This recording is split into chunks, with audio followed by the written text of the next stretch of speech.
Hello, hello, it's Ronnie, and I'm here with another 2-Minute Tuesday where I give you a meal planning tip or teach you about a feature of Plantee in 2 minutes or less. Today, I would like to show you the different options you have in the shopping list for crossing off items, consolidating those items, and then also clearing those items from your list.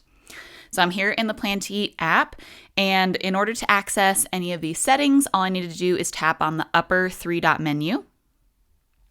And when I'm here in my settings, you can see here towards the bottom, there is a show purchased as well as consolidate purchased. So the consolidate purchased will take all of your crossed off items and put them at the bottom of your list so that you can easily go through and review all your crossed off items at the grocery store to make sure that you've got everything that's on your list. So one thing that we encourage all of our customers to do is when they're at home to go through cabinets, refrigerator, freezer, and then have your Plantee app with you and cross off all of the things you already have at home that you don't need to purchase. So I can come here in my list and I can cross some of these things off that maybe I already have at home and I don't actually need to shop for. And as you can see, I have these things consolidated here at the bottom of my list. And one thing that's helpful to do is if you're doing that shop at home method, before you go to the grocery store, you can clear these purchased items so that way they're not clogging up your purchased items when you're at the grocery store and you're not, looking over something that you already have at home. So you can use the option that's right here in line with these purchased items. You can select the clear purchased right here. It's going to take away all those purchased items.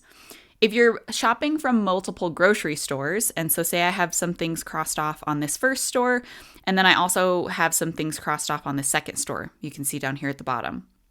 If I want to be able to clear all of the purchased items on all of my stores, I can go here to my shopping list settings and I can select this clear 5 purchased items button. So from each store, I think I have 3 items crossed off in one store and 2 items crossed off in the other. So that's why this is telling me I can clear 5 purchase items because it's going to take away all of the purchased items from all of my stores. So I can hit that. And then when I go back here, you can see that I no longer have any of those purchased items crossed off. If you have any questions about this, you can email us at help@plantee.com. We'd be happy to answer your questions. Thanks as always for watching, and I will see you again soon.